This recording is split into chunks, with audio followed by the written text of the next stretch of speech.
Salve, salve, ouvintes da Locomotiva Esportiva. Tá no ar mais um podcast LE, ainda em ritmo de quarentena. E como sempre, estou aqui também com o Fábio Toledo, também da Locomotiva. E a gente tem um tema um pouco diferente, muito importante, mas inédito até então no nosso podcast, não é, Fábio?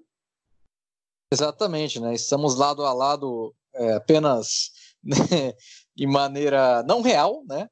Mas é um tema bem legal, né? Acho que eu nunca tinha visto esse tema sendo abordado no podcast. É um tema que a gente quer fazer faz um tempo, mas a gente sempre deixa para a semana que vem. E a semana que vem nunca chega, até que chegou a quarentena. E o tema da vez, a gente anunciou no nosso Twitter, no nosso Instagram, é sobre o agenciamento de jogadores de basquete aqui no Brasil. E para isso, a gente trouxe o Vinícius Fontana, da agência Brasquete Brasil, que cuida de nomes como Betinho, Renato Carbonari, Fabian Sadi, Morijo, Douglas Nunes, entre vários outros. Só nome fraco, como vocês podem ver, que não faz diferença nenhuma no NBA. Com a gente aí, esclarecer algumas dúvidas de vocês, falar um pouco como é que funciona. Seja muito bem-vindo, Vinícius. Obrigado pela oportunidade. Uma boa noite aí para o Lucas, para o Fábio e para todos os ouvintes. Estou à disposição. Vamos lá, começar então pelo começo, bem clichê. Vinícius, eu nunca vi uma criança falando que quando crescesse queria ser agente de basquete, certo? Como você chegou nesse meio? Por que você optou por virar um agente? Como foi esse início seu como intermediário nas negociações entre clubes e atletas por aqui? Na verdade, o meu começo foi praticamente como um hobby. Eu cursava Direito, eu sou formado em Direito, e nesse meio tempo eu sempre fui apaixonado pelo basquete, sempre pratiquei a modalidade, sempre fui cercado de basquete na minha vida durante o meu crescimento. E nessa fase, eu, por ter o inglês, o espanhol, eu conseguia, até pela internet, conversar com sites americanos. Os sites, por exemplo, o NBADraft.net, que eu comecei a contribuir na época. E era uma época que não existiam jogadores na NBA. Eu mandava material para eles, do Nenê, do Leandrinho, e scouteava. Tratava as qualidades, defeitos deles e, bom, aconteceu do Nenê entrar, Leandrinho entrar, e conforme a coisa foi andando, como o americano é muito matemático, eles estavam vendo que tudo que eu colocava, eu mandava material, dizia, olha, esse cara tem condição de entrar. E eles conseguiram sucesso, entraram no draft, tiveram carreiras na NBA. Então eles começaram a observar de perto esse trabalho que eu fazia, que era um hobby, e eu comecei a receber ofertas de agências americanas e europeias. E na época eu optei então por trabalhar com uma agência europeia que chamava Sora Sport, né? E aí, quando que virou a Brasket, ou a Brasket é um braço dessa agência europeia, como é que funcionou? A gente trabalhou por um tempo, até o nome emblemático da época foi o recrutamento do Marcelo Huertas, né? Com a Sora Sport a gente trabalhou em parceria, porque a gente recrutava os jogadores aqui no Brasil, e nossa visão era restrita a poder mandá-los para a Europa, fazer uma carreira internacional. Porque na época, Lucas, Fábio, aqui não existia esse sistema de agenciamento que hoje tem. Profissional que administra a carreira de fato dos atletas visando o mercado nacional. Acho que tinha só uma agência que trabalhava, que era uma agência grande, e sempre mandando jogadores para fora. E a nossa veio como a segunda agência aqui do Brasil. Na época não tinham mais agências, tinha um ou outro agente que trabalhava, mas não fazia de forma profissional, era uma coisa meio amadora. Então, a gente, com o suporte dessa agência espanhola, a gente mandava os meninos para fora, no caso, o próprio Huerta, que foi nosso jogador, um dos primeiros jogadores nossos. A gente recrutava com o objetivo de mandar para fora. Com o tempo, isso foi se esvaziando, a gente começou a observar que a gente precisava sobreviver. E a gente tinha uma visão um pouco fanista, uma questão de achar que os jogadores que iam para a Europa poderiam manter a nossa vida aqui, né? Com o tempo, a gente começou a perceber que poucos iam, os que iam também a gente tinha que dividir, e a coisa foi se esvaziando um pouco, e a gente teve que remodelar para o modelo nacional. Então a gente começou a viver disso aqui dentro do Brasil, propondo aos jogadores. Na época, eles não tinham agentes, nesse ponto era muito fácil, porque qualquer atleta que a gente abordava não tinha um agente. Só que eles achavam que a gente era maluco, tipo, o que esses caras querem? Nossa, o que esses caras vão fazer? E demorou um pouco para eles entenderem, mas a gente fez uma proposta de poder montar uma carreira para eles, cuidar da carreira deles, administrar essa carreira e poder se fortalecer no mercado interno. E isso acabou gerando uma carreira que dura... A gente começou em 2003, então a gente tem 17 anos disso. Você falou de quando o Huertas foi para a Europa, ele foi em 2004, pelo que eu puxei aqui, que eu não lembrava o ano exatamente, né, que ele saiu do Paulistano. E hoje, você falou desse momento de transição, de quando vocês chegaram, que não existia muito um sistema, um modelo nacional, né, visando o mercado nacional, e hoje, agora 2020, com o NBB, com Liga Ouro, o Campeonato Brasileiro da SBB também voltando, já há um número maior de empresários, de agentes, na verdade, ligados aos atletas, pelo que eu posso reparar nas negociações, tanto com os atletas quanto com os clubes, né? Não, somos muitos. A coisa, de fato, explodiu com o tempo e até com a profissionalização, né? As ligas foram se profissionalizando. Quando a gente começou, era uma liga da CBB, que na época era administrada pela CBB, mas os times tinham pouco recursos, que tinham atrasavam muito, então era muito difícil viver daquilo. Com o advento do NBB, realmente a coisa se profissionalizou e mudou demais. Os clubes ficaram mais profissionais, mais saudáveis, e começaram a aparecer os agentes. E hoje somos muitos. Eu posso dizer que praticamente não tem nenhum atleta que não tenha um agente. Então hoje, aí, para conseguir um novo atleta nacional, ele tem que sair de um agente e ir para o outro. Ou então pegar na base ainda. Seria esse o caminho? São dois processos. De fato, ou é um atleta insatisfeito que migra, por exemplo, tem um atleta num clube e é amigo de outro, e o atleta gosta do teu trabalho, está insatisfeito com outro agente, ele acaba migrando de um agente para o outro, mas é um processo muito complicado, né? Então, hoje é muito difícil captar no nível adulto. Você tem que trabalhar com a base, realmente trabalhar em cada estado, tipo, scouteando e buscando atletas novos e torcendo dessa margem desses atletas que são captados, que eles venham ser jogadores adultos, que na verdade representa alguma coisa em torno de 0,01%. Tem um atleta que chega a ser profissional e a peneira é puxada. Chega a ser profissional e desse que vira a ser profissional, que tipo de profissional que ele vai ser? Vai ser um jogador que vai ganhar dinheiro com isso, que vai ter futuro. Então, desse 0,1%, 0,001% se torna um atleta de sucesso. Então, a captação hoje em dia é um tema apurado quanto aos agentes, não é um tema fácil. E você segue fazendo nessa captação nas categorias de base? E se sim, né, como é que você vê, né, se está tendo uma evolução técnica, né, dos jogadores das competições de base que você acompanha? A gente trabalha muito fora do estado de São Paulo pelo seguinte: dentro do estado de São Paulo, a concorrência é muito alta, praticamente concentra todos porque é o melhor campeonato. A gente trabalha muito fora, em outros estados.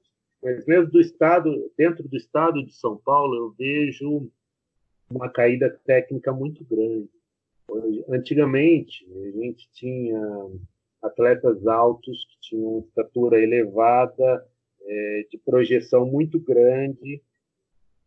Era abundante o número desses atletas. Hoje a gente vê que faltam atletas com característica física para o esporte. Os poucos que têm, existe uma concorrência entre os agentes para fechar com desses jogadores, que é uma concorrência muito pesada, e ao mesmo tempo não são atletas que a gente, com a nossa experiência, a gente possa olhar e dizer com certeza esse vai ser um Marquinhos, por exemplo.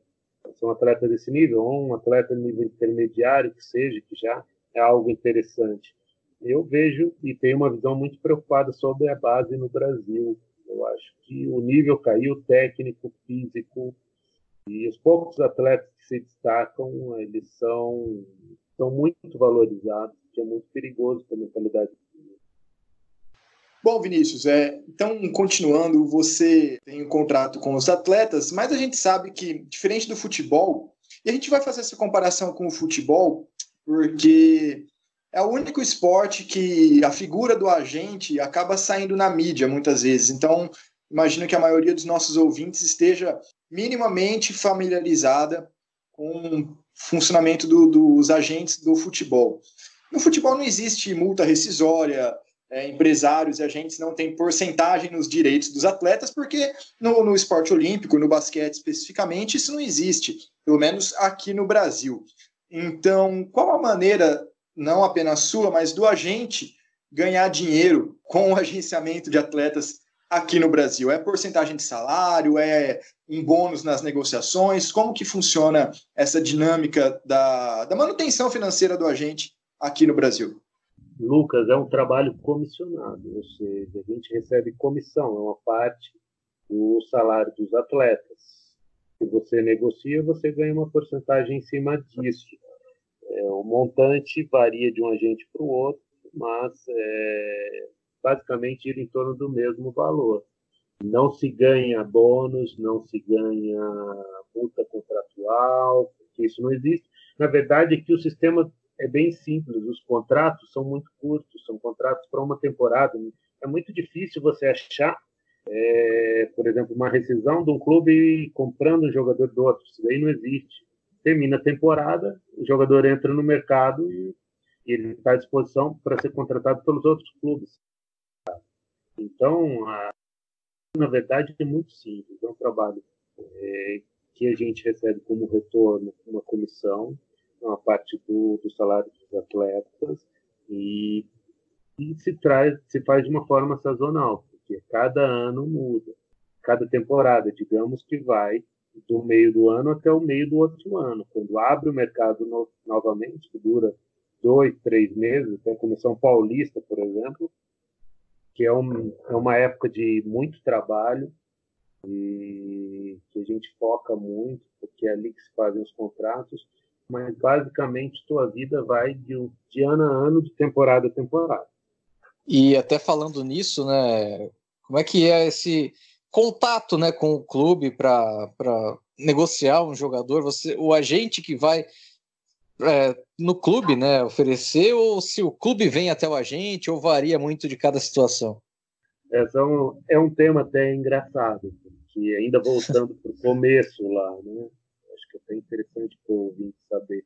Às vezes parece que você é uma profissão, você, se comparado aos agentes de futebol, é uma profissão hoje, o agente, com respeito à modalidade de basquete, ainda é muito inocente, né? Não movimenta montante de dinheiro como é feito no futebol. Naquele começo, quando eu comentei para vocês do começo ainda, eu posso dizer bastante, porque a gente viveu inúmeras experiências. A gente ligava para o treinador, eu falava, sou agente, represento esse atleta e tal, você está com você, e os caras falavam, tá maluco, que isso, eu falo direto com o jogador. Hoje já é uma situação completamente diferente, é profissional. Nesse ponto, foi um processo, tá? Do desconhecimento total por parte de diretores e treinadores. É um processo intermediário que alguns vacilavam com se sentiam um pouco incomodados ainda. Eles sempre gostaram muito de negociar com os jogadores. E hoje, que eles praticamente não falam com os jogadores, falam com os agentes. Então, todo clube, ao procurar saber, tem interesse sobre tal atleta, ele procura saber quem é o agente do atleta. É muito difícil ele tentar pular o agente. Na verdade, a gente tem controle sobre isso. Então, isso eles já entraram num automático de ligar para você e falar, tem interesse sobre esse teu atleta, quais são as condições, e como que a gente vai negociar. Aí passa para o diretor, que geralmente negocia os termos econômicos, a parte financeira, né, dos contratos. Mas hoje é uma relação bem profissional. Todos respeitam o trabalho do agente. Sabem que um atleta tem agente, eles respeitam muito isso e procuram você a cada ponto, não digo só para contratar. Durante o contrato, se tem algum problema com o cara dentro de quadro, alguma coisa, são inúmeros casos de treinadores que ligam para a gente para conversar sobre o atleta, o cara está assim, o cara está assado, pode me ajudar nisso. Então, virou uma relação muito profissional, felizmente. E outro dia a gente até conversava no privado, e até queria saber se pode passar isso para o público. Você mencionava para mim a diferença entre os atletas brasileiros, que já têm os contratos com você, para os atletas estrangeiros, porque obviamente vocês não têm contrato com, nem vocês, que eu digo, vocês agentes, não especificamente você, não tem contrato com todos os atletas na América Latina. Então, quando um clube busca um atleta estrangeiro, qual o procedimento, como que você faz para fazer o contato com determinado atleta ou com determinado número de atletas para oferecer para o clube?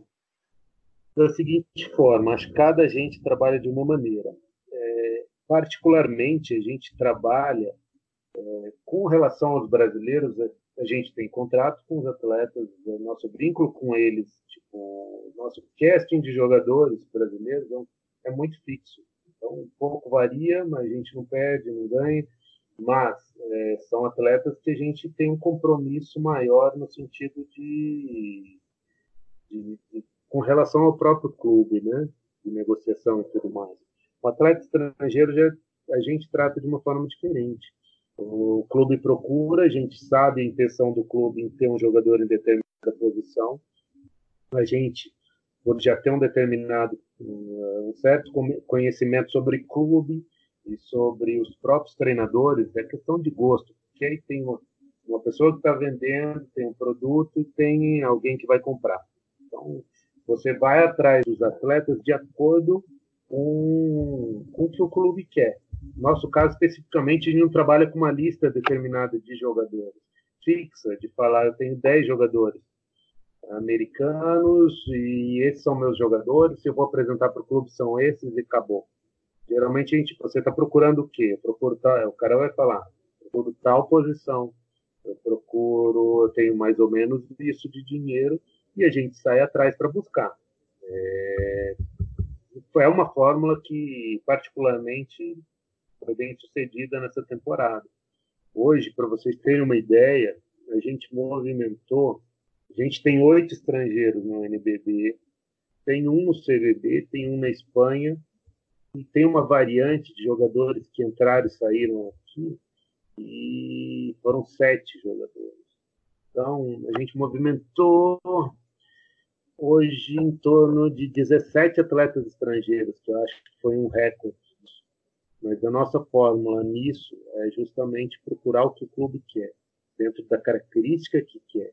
Porque é muito particular. De cada Flamengo vai buscar um atleta renomado. Você sabe que não adianta você estar tentando oferecer para eles outro tipo de atleta que não seja um atleta com um nome carimbado, tem experiência numa liga importante.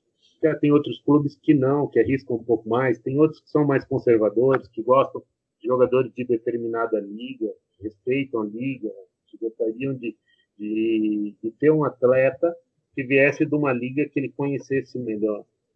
Tem outros que pegam calouros, tem outros que, até pelo treinador não dominar o inglês, procuram um jogador latino. Então, tem muitas particularidades. Isso varia de cada clube, cada treinador. Então, da nossa parte, cabe uma sensibilidade de poder ter essa leitura e não ter a cabeça dura de tentar enfiar neles um determinado jogador, mas sim procurar aquilo que eles querem dentro da característica técnica, física, de posição, de mentalidade. Então, a gente trabalha mais para o clube do que necessariamente para o jogador, no caso, jogadores estrangeiros. Eu tenho uma lista pequenininha aqui, pequenininha não, uma lista que eu fiz agora há pouco de alguns jogadores nesse perfil, né, que vocês trouxeram. Bom, tem o Fabian Sadi, que já estava aqui no Brasil na temporada passada. Por exemplo, Figueiredo, Ambrosino, Draper, Wiggins, Morijo, Solano, todos eles vieram por seu intermédio aqui para essa temporada, né? Isso, exatamente. Diego, Ambrosino, Mariani, Morílio, Wiggins, Draper, Solano, Sadi. E nesse meio tempo também teve o Macei, de jogadores que vieram e saíram, o Buemo, o Smith de Pato Branco, o Bird, Charles Bird, que chegou a jogar pelo basquete cearense, o torneio Interligas, e um jogador dominicano a vir para Pato Branco, deu um problema, acabou não vindo. Então, foi um número bem grande de estrangeiros dessa temporada. E só para ficar nesse tema do estrangeiro, vocês trazem para jogar no Brasil, mas se, por exemplo, um clube da Venezuela, por exemplo, quiser contar com um desses atletas, a negociação é com vocês que fazem esse intermédio também, como é que funciona? Ou é só para o mercado brasileiro, do atleta estrangeiro? Acontece da seguinte forma, nosso objetivo é o mercado brasileiro. Mas, por exemplo, a gente teve um jogador no Chile, a gente teve um jogador na Argentina e tinha um jogador na Espanha, mas tudo direto conosco. São duas situações com o estrangeiro, ou você contacta ele, fecha com ele direto, ou você fecha jogadores que têm um agente americano, um agente europeu, sei lá, mas tem um outro intermediário. Então entra mais uma figura dentro da relação. Nossa prioridade são sempre jogadores que não têm agente. A gente lidar exclusivamente com ele. Mas a prioridade absoluta para o mercado brasileiro, a partir do momento que eles saiam daqui, eu posso tentar encaixar eles em outros mercados, mas não é nosso foco. Então, objetivamente, é para trazê-los para o mercado brasileiro, que eles tenham um perfil para virem, aparecerem e poderem durar pelo menos 2, 3 temporadas aqui. Então, a gente estuda muito a característica do jogador, idade, mentalidade, porque o objetivo é que eles venham não passar uma temporada, mas que eles possam ficar mais tempo aqui no Brasil, porque é a nossa prioridade. E tudo que você falou, né, nessas últimas respostas fala muito da importância de conhecer a modalidade e também, né, a liga, né, que você está agenciando jogadores, né, para disputar a competição. E isso vai de encontro com uma coisa que eu nunca vi, né, um agente que agencia jogadores de mais de um esporte, assim, que tenham esse conhecimento, né, necessário para agenciar outras modalidades além da principal dele. É bem isso mesmo? Pelo menos, assim, vendo de fora, não conheço nenhum caso, né, de um agente de esporte que agencia jogador, assim, de basquete, de vôlei, até por conta dessa exigência, né? Tem muita particularidade. A gente só trabalha com jogadores de basquete. Sei que tem um ou outro que acho que trabalha com vôlei, alguma coisa assim. Nosso foco é o basquete. A gente tem basquete masculino ainda. A gente poderia tentar o feminino, mas não. O nosso foco é o basquetebol masculino. Eu acho muito difícil, porque tem nuances de cada esporte e tem, como eu disse para vocês, ainda repetindo, particularidades. Isso é importante. São detalhes assim que, se você não se apegar, talvez passe batido e se comprometa na hora de uma negociação. Então é importante conhecer não só o esporte, mas também as pessoas, os diretores, os treinadores, que têm um lado pessoal muito forte. E é como nós. Cada um tem um gosto. Você tem um gosto determinado, o outro tem determinado gosto. Então, se você não conseguir se apegar a isso, é muito difícil você ter controle e conseguir ter sucesso sobre isso. Bom, e você mencionou que o final da temporada, a intertemporada, na verdade, é um período muito turbulento, porque é quando ocorre o fechamento de todos os contratos. Mas e no restante da temporada? Vamos supor, de setembro a abril, março, chutando assim. O que faz o agente, tirando quando um clube precisa de algum jogador no meio da temporada, é óbvio, mas qual o papel do agente durante a temporada? É o scout, é o relacionamento? Como é que funciona? A profissão toda se baseia em relação interpessoal. Então, você tem que estar o tempo todo por eles. Porque A parte aí quando você negocia, fecha o contrato, começa a temporada, começa uma parte administrativa, que é administrar relações. São jogadores que eu tenho problema com aluguel, eu tenho problema com a minha namorada, eu tenho problema com o treinador, o salário não chegou. Então, você funciona como se fosse um seguro, entendeu? Você tem o seguro para quê? Você paga o teu seguro, ele fica ali. Você tem quando você tem um problema. O agente, ele é um solucionador de problemas, de lides. Então, não tem hora, é 24 horas. Já tive caso de jogador aqui que perdeu a mãe me ligando 1 da manhã, que precisava de uma passagem de avião para voltar para casa. Em outros casos, inúmeros casos que acontecem durante a temporada. São muitos nuances, são inúmeros nuances assim, e problemas que você tem que solucionar. Então, você é um pacificador, você é um solucionador de problemas, você tem que ser uma pessoa muito aberta, tem que ser uma pessoa articulada a ponto de saber que são dois lados, né? Quando tem um problema que você tem que solucionar, tem um lado e tem o outro. Todo mundo tem que sair satisfeito nisso. Mas, tendo o seu atleta, é importante que ele saia feliz com o trabalho que você fez e contente e com o seu problema solucionado de fato. E a gente está num período muito complicado, né? Porque os clubes eles já começam a vislumbrar o elenco da temporada seguinte ainda com a temporada anterior rolando, né? Já identifica as dificuldades do seu clube, possíveis objetivos e tudo mais. Só que agora a gente está com esse problema do coronavírus. O campeonato, todos estão paralisados e não se sabe se eles vão voltar e muito menos quando que a temporada seguinte começa. Como que o corona impactou no seu trabalho? E já emendando na pergunta de um ouvinte nosso, que ele fez pelo Instagram, que a gente abriu para perguntas, sobre essa pausa, ele ressaltou que a maioria dos contratos acabam em junho, e, porventura, a Liga prolongar para além de junho, para julho, por exemplo, haverá uma renovação meio que automática por 1 mês, 15 dias, ou podemos ter atletas fora dos playoffs? Como que está essa questão em tempos de pandemia? Aliás, a pergunta é do Luca Bueno. É uma ótima pergunta, porque impacta fortemente. Hoje a gente movimenta 24 atletas. São 24 atletas com contrato vigente. E seria como se, de repente, aparecesse um meteoro, caísse na Terra e a situação atual, no outro dia, não existisse. O que eu posso falar para vocês? É uma situação anormal, é uma situação preocupante, porque ninguém sabe como lidar com isso. Eu não tenho uma resposta para isso.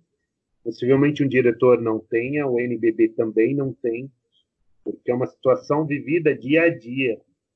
Hoje a situação é X. Amanhã pode ser 2X ou pode ser menos 3X. É uma situação difícil de avaliar, porque você não tem termo futuro. Você não tem como um prazo limite, você não tem nada. É uma situação avaliada semana a semana, dia a dia. Os contratos, quanto à pergunta de vocês, até discordo, porque a maioria dos meus contratos mesmo vence em maio. O último pagamento é em maio. Então, é uma situação, o que a gente pode dizer? É que nem um cobertor curto e frio, porque você ou suspende os contratos, mas volta depois, e depois da temporada, como que vai ser? Como que vai funcionar essa pausa? Vai suspender e começar a pagar depois? Desculpa. Ou paga agora, tá, pagou agora, o cara dali 2 meses terminou o contrato dele, vem jogar? E daí? Os clubes ficam muito preocupados sobre a parte trabalhista também, e tem razão de ser, porque agora restam só dúvidas. Eu acho que o ideal é a liga voltar, tá? Porque todos os atletas têm família, têm uma expectativa de volta. Eu acho que assim que tiver condição de se retornar e que a saúde dele seja preservada, A Liga tem que assinar com retorno para tentar terminar a temporada, para dar um sinal positivo para os patrocinadores dos clubes. Nos preocupa muito a situação dos clubes. E tem clubes que estão perdendo patrocinadores dia a dia. Então, se a Liga não pode prever quando vai ser, porque quando voltar, tem que voltar numa situação que os atletas estejam protegidos. Isso 100%. Mas esse tempo não existe. Mas, de momento, é importante o sinal que a Liga deu de que eles querem avaliar a coisa para tentar retornar mais para frente, principalmente quanto aos patrocinadores. Os patrocinadores precisam de um sinal positivo nesse momento, porque senão eles vão cair fora e dificilmente os clubes conseguirão manter os contratos. De fato, é um negócio de dia a dia mesmo, né? A gente até fez um podcast anterior falando, né, dessa decisão, meio que não decisão, né, para observar como é que vai rolar o campeonato, se vai rolar o campeonato, mas até para fazer aqui uma última pergunta de um ouvinte nosso, né, que pelo Twitter mandou, o Caio Araújo, ele perguntou, né, se dentro, né, dessas negociações com os clubes, se existe a venda casada de atletas, né, para um time tem interesse em um jogador, mas aí o agente não como uma condicional, mas dá essa opção de levar mais um jogador agenciado pelo próprio agente. Existe essa venda casada?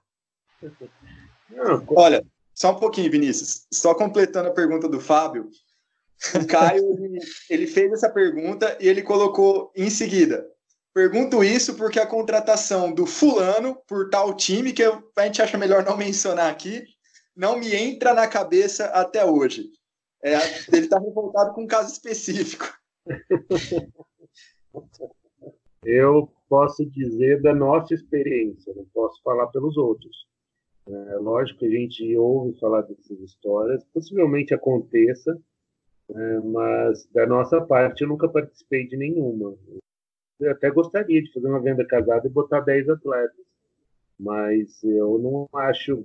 Eu acho que até para a gente, agora falando sério para vocês, eu acho que particularmente, eu acho muito difícil a situação de ter muitos atletas no mesmo clube. Eu acho que não é uma situação muito interessante. Encavalar atletas numa mesma equipe, também não acho para a equipe isso interessante, ter muitos atletas do mesmo agente. Você acaba refém de uma situação. Não é bom para as duas partes. Então, eu não vejo como um negócio que possa ser satisfatório para nenhuma das partes, nem para o clube, nem para o agente. Mesmo, por exemplo, um atleta da base que precisa de uma entrada no mundo profissional, num caso assim, há uma recomendação da gente, tem esse cara também, ele está precisando de espaço, funciona algo do tipo também ou não?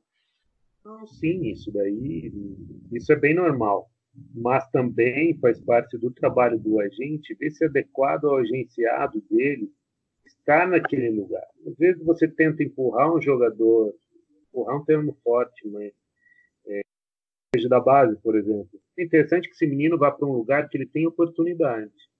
Então, não adianta você pegar um lugar e tentar colocar ele de qualquer maneira ali.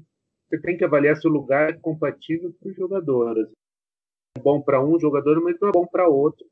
Você tem que analisar caso a caso. Então, só por colocar o jogador, para ele ter um emprego, a gente já teve casos de jogadores assim que a gente negou, o clube tinha interesse no jogador, a gente negou fechar com determinado clube porque achava que ele não teria espaço. Serviria para treinar, no caso um atleta de base só, ele não poderia participar dos jogos e tudo. Então, é uma coisa muito delicada, porque você tem que ter uma certa gentileza para, mas você tem que colocar o teu atleta onde você acha que ele vai ter espaço. Esse é o capítulo 1 do agenciamento. Tá certo. E uma dúvida pessoal, essa é minha. A gente tem na NBA, que é a grande referência mundial, né, do basquete, onde os melhores jogadores se concentram, e a referência também que a gente pode ver da própria Liga Nacional, com a parceria, com algumas ações similares ao que eles fazem lá, eles tentam replicar aqui. Na NBA a gente tem uma cultura de transparência contratual no sentido de qual orçamento que o clube tem, qual o salário de cada atleta, tem a situação do cap space, né, na NBA, e até por causa disso, torna-se necessária a divulgação do salário de cada atleta, quanto que ele ocupa dentro de cada time. Você acha que um sistema desse, ou similar a esse, funcionaria no Brasil? Que hoje em dia essa transparência é quase nula, né? Falar de valores contratuais, do valor do salário, é praticamente um tabu aqui no Brasil, né? O que a gente tem que analisar é o fator cultural de cada país. Cada liga tem uma forte influência da cultura local. Eu não sei se funcionaria no Brasil, eu não acho que culturalmente nossos atletas estejam preparados para isso. De repente, até em termos de organização do time e tudo mais, questão de patrocinadores, a gente vê. Primeiro que a gente não consegue, como eu falei para vocês, ter uma situação de 2 anos aqui, se tem um Flamengo da vida que tem muita estabilidade. Mas, às vezes, você tem uma situação que o cara te propõe 2 anos, daí terminou o primeiro ano, o patrocinador pulou fora e ele não tem como cumprir o segundo ano. Então, se tivesse uma situação, Lucas, como da NBA ou da Europa, que você tem patrocínios por 5 anos, que pudesse expor um pouco mais do salário e controlar dessa forma do cap space, seria o adequado. Mas acho que culturalmente aqui a nossa lida com o esporte em geral é muito sazonal. É você tentar sobreviver um ano para ir para o outro. Os atletas vão muito nessa linha também. Então acho muito difícil ser implementado aqui. Não seria uma mudança só da transparência, né? Teria que ser de todo o sistema nessa sua fala, então, né? Exato, porque assim, até entre a categoria dos atletas, é difícil pedir tanta união em torno deles, e a questão de voz ativa pela associação hoje já é uma coisa um pouco mais consolidada, mas que tem muito a caminhar, né? E entre eles, essa parte de abastecer a associação de segurança também é uma coisa muito. Como é sazonal, cada temporada, você não sabe se vai ter emprego, não vai. Então, às vezes, a questão toda é levada muito de forma independente, né? Ainda não tem um sentido de grupo, deles se unirem, de poderem fazer isso de uma forma um pouco mais forte, abrangente, até segura para poder expor. Um dia falar, olha, eu ganho tanto, o time está distribuído de forma salarial dessa forma. Isso acho que vai levar muito tempo ainda, e eu tenho minhas dúvidas se um dia caberia. Bom, agora uma curiosidade minha, né, já que o Guanais fez uma dele aí, né, a gente sabe que precisa ter uma licença da FIBA, né, para ser um agente de basquete, e existe um curso de formação de agente ou é alguma coisa mesmo que apenas ali a licença para obter tem alguma necessidade que precisa ser estabelecida, né, precisa ser feita para obter essa licença? O Fábio quer virar seu concorrente, viu? Não. Bem-vindo. Então, Fábio, na verdade, a FIBA não te obriga. Quem quiser, o que acontece? A FIBA te dá a segurança, caso você seja filiado à FIBA, de poder ter os arguir algum problema jurídico do teu contrato em um nível internacional numa corte, que garantiria e inibiria o clube, de repente, a não cumprir seu contrato, deixar de pagar, mas isso é tudo muito caro. Então, nem todos, ou a maioria dos agentes que aí estão, não tem a licença. Eu posso te dizer assim que hoje gera muito mais custo do que segurança. Às vezes a segurança, dependendo do mercado, é deixada de lado a troco de você não perder tanto dinheiro com a FIBA nisso, né? O ideal é que todos fossem, mas também o retorno da FIBA é muito pequeno quanto a isso. Entendeu? Obrigatoriamente você não precisa ter, resumindo, uma licença FIBA para trabalhar. Você pode ser agente sem ser agente FIBA. Se você tiver algum problema, você busque a proteção jurídica que te caiba. Já que você não está na FIBA ou não tem a proteção dela, não tem essa sombra pesada sobre o clube que seria a FIBA. Uhum. E você falou que você é formado em Direito, né? Sou formado em Direito. Como é que é? Tem muita importância, né, desse conhecimento aí do direito para essa função, né, de agente? Tem. Porque eu mexo muito com contrato. Então, a parte jurídica está sempre incluída de alguma forma. Seja contrato, rescisões, a burocracia nesse meio existe. Ela não é tão grande, mas existe. Então, sempre que possível, eu me coloco à disposição para isso. De forma que, bom, ter feito direito para mim foi conveniente, mas eu tenho um fator que é a questão de línguas, que para mim foi muito importante. A questão de ter o inglês e ter o espanhol, dominar duas outras línguas, tanto quanto o direito, é tão importante.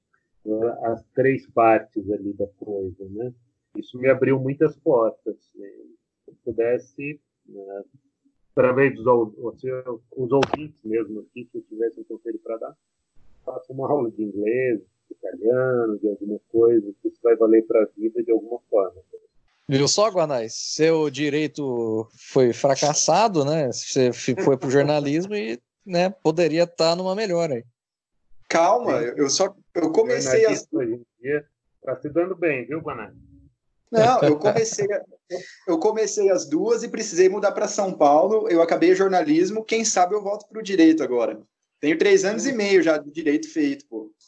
Não, e depois desse podcast, né? Eu acho é um curso fantástico, porque o direito ele é muito abrangente. Ele abraça qualquer tipo de coisa, entendeu? Às vezes você pensa, é muito restrita. Não, a área é muito abrangente. Então, é direito esportivo, é direito ambiental, N tipos de direito, né? Então, ele abraça muitas causas. Eu acho que é um tremendo curso para se fazer.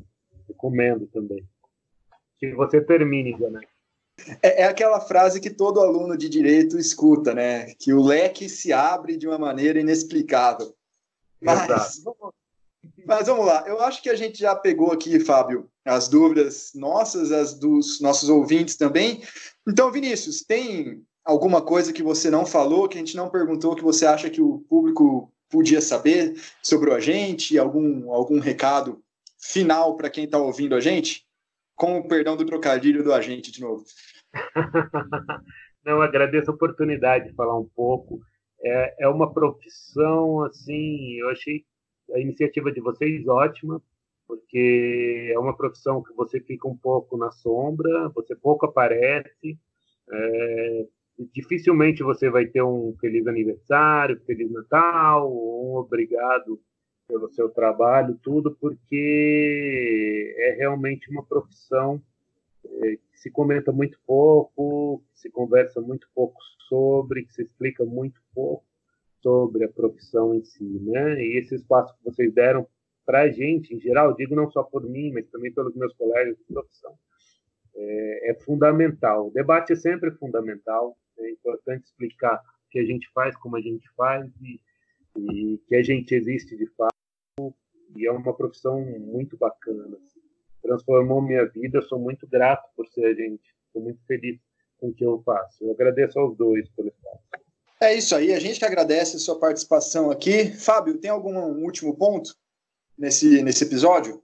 A gente abordar esses assuntos extra, né, basquete, até aproveitando, né, já que não tem bola quicando mesmo, né, então a gente conseguiu aí tirar, né, boas respostas do Vinícius, e espero que quem ouviu tenha gostado, porque foi mais uma vez uma produção com carinho para os nossos ouvintes. É isso aí. Então fica a nossa recomendação de sempre aqui. Siga a Locomotiva Esportiva, Facebook, Twitter, Instagram. Estamos também o nosso podcast no YouTube, em todas as plataformas de streaming, Spotify, Apple Podcasts, Google Podcasts, Castbox. No que você procurar, a Locomotiva está lá, os nossos episódios estarão lá. Siga também a Brasquete Brasil no Twitter. Eles têm um perfil bastante ativo, arroba Basketbr, BASKETBR. Eles compartilham basicamente tudo dos atletas que eles agenciam aqui no Brasil. Eles compartilham lá no Twitter. Nesse tempo de quarentena, escutem a Locomotiva, escutem os podcasts dos amigos também. Já passaram vários convidados por aqui. Lave as mãos, que a gente sai dessa o mais rápido possível. Muito obrigado novamente ao Vinícius, ao Fábio. Até a próxima, galera. Falou! Falou!